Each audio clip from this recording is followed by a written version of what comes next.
New controversy over the Common Core curriculum. That's the national education initiative promoted by the Obama administration, with growing pushback now from some of the most liberal states in the country. In New York, leaders of both parties calling on the legislature to rethink how the state uses Common Core. This after the statewide teachers union withdrew support for the standards until a, quote, major course correction took place. Joining us now, Leslie Marshall, syndicated radio talk show host and Fox News contributor, and Kyle Olson with the Education Action Group. Great to see both of you. So, Kyle, I get a lot of tweets about Common Core, a lot of Facebook posts from people who watch this show and watch Fox. Why do people not like Common Core?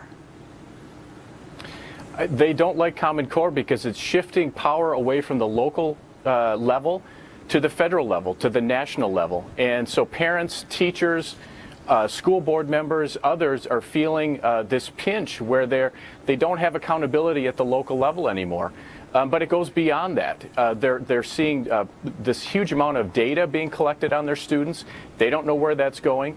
So there's a lot of concerns, and just now it's starting to bubble to the surface. So Leslie, the point of Common Core, according to the administration, was to establish consistent standards and to have graduating seniors in high school be prepared to go to college. But what do you make of the fact now that Governor Cuomo, right here in the state of New York, against Common Core now? Well, there are a couple of problems. First, in the state of New York, they wanted to start testing earlier, and not just in California where we haven't started earlier. The teachers are not prepared. They don't have the new curriculum. They don't have the materials. So, quite frankly, I think it was a bad idea in New York to start early. I'm a liberal. I think this is a great program. But again, the implementation, the rollout, if you will, has not been good. If you look to a state like Massachusetts, they've been very successful with this. And they rate highest, one of the highest in the world, along with other countries who rate high. We have a problem. It's not about federal running the state classroom. This is not a federal mandate. It's about making sure that everyone is on board and prepared, including the parents. And we don't have that 100% in any of the 45 But the interesting thing is, Kyle, that some states said no can do.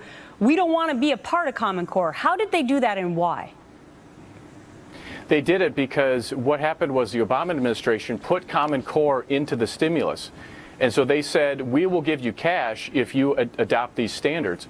And so there were states like Kentucky that hadn't even seen the standards and adopted them anyway just to get the cash. In my opinion, that was where the process was corrupted. But what's interesting, though, you mentioned Massachusetts. Massachusetts has put a 2-year moratorium on implementing Common Core.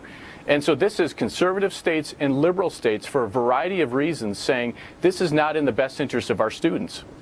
So Leslie, I know that Kyle reports on education all the time, and one of the other concerns that he's heard about on his website and that I've heard from people getting in touch with me is that they feel like Common Core somehow enforces mediocrity amongst our young people. How would you respond to that? Oh, I would strongly disagree. I think if we look in the United States, state by state, and on the whole, on a national level, at the failing of our students and the dropout rate, I think this raises the bar, and I think that causes a problem for many. I think some teachers have to step it up more. Students have more work. Parents have to spend more time working with their kids on homework. And some of those states that have opted out have very, very low test scores. And it's not just about test scores. It's about where can this child go if they stay in school once they graduate. We need to be competitive with the rest of the world, and education is key to that. Well, I know all about that homework stuff, guys, because I have a third grader and a fifth grader, and I don't know. They're learning like, I don't know, calculus by the time they get to 6th grade. It's unbelievable. All right, Leslie and Kyle, a great speaking with you today. Have a good one. You too. Thank you. Thank you.